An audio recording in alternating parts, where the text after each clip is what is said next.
அஸ்ஸலாமு அலைக்கும் வரஹ்மத்துல்லாஹி வபரகாத்துஹு. இன்றைக்கி நம்ம பார்க்க போகிறது சுவையான பருப்பு பாயசம் எப்படி செய்கிறதுன்னு பார்க்கலாம்.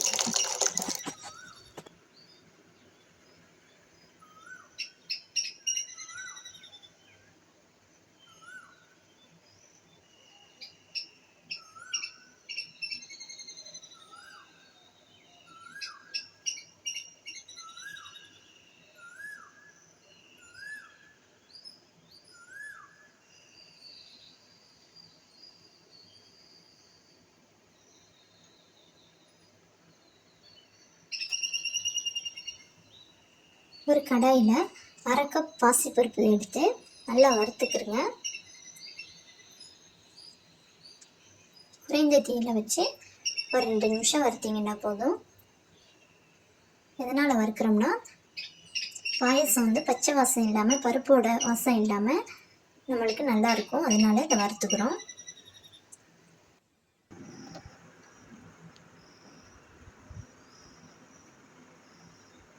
இதை கொஞ்சம் நேரம் ஆற வைங்க. வெல்லம் நமக்கு தேவையான அளவு எடுத்துக்கிடலாம். வெல்லத்தை நல்லா தட்டி கொஞ்சம் தண்ணி சேர்த்து கரைச்சிட்டு வடித்து எடுத்துக்கிறங்க. ஒரு நிமிஷம் கொதிக்க விட்டிங்கன்னா நல்லா கரைஞ்சிரும்.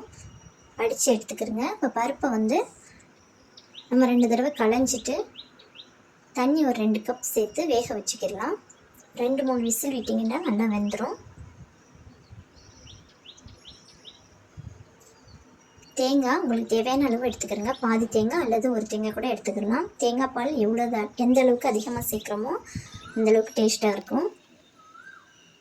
தேங்காவை கீறி தண்ணி சேர்த்து அரைச்சி பால் எடுத்துக்கிடலாம்.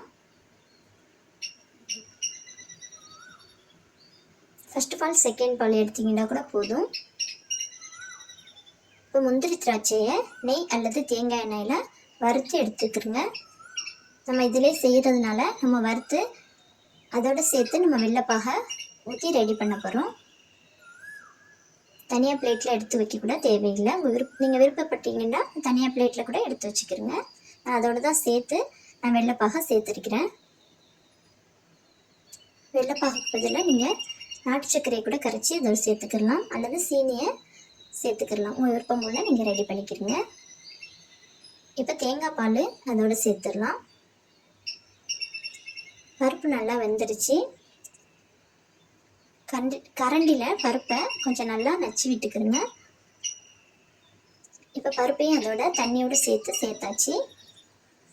உப்பு 2-3 பிஞ்சு அளவில் சேர்த்துக்கிறங்க. இப்போ இதெல்லாம் சேர்த்து நல்லா கொதிக்கட்டும்.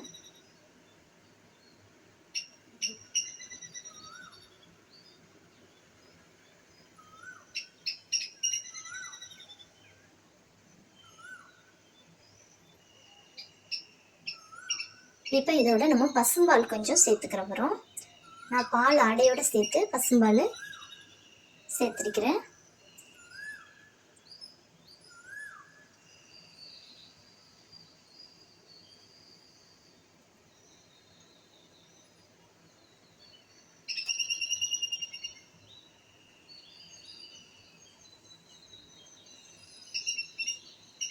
இதோட ஏலக்காய் 2-3 தட்டி அதோட சேர்த்துக்கிறேங்க.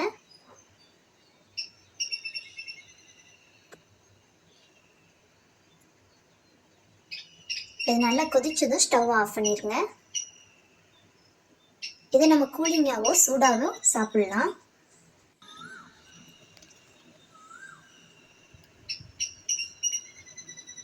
இது நல்லா ஆறுனதும் ஃப்ரிட்ஜில் வச்சு கூலிங்காக சாப்பிடும்போதும் ரொம்பவே நல்லாயிருக்கும்.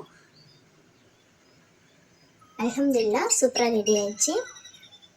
நீங்களும் இது போல் சுவையாக செய்து சாப்பிடுங்க இன்ஷா அல்லாஹ்.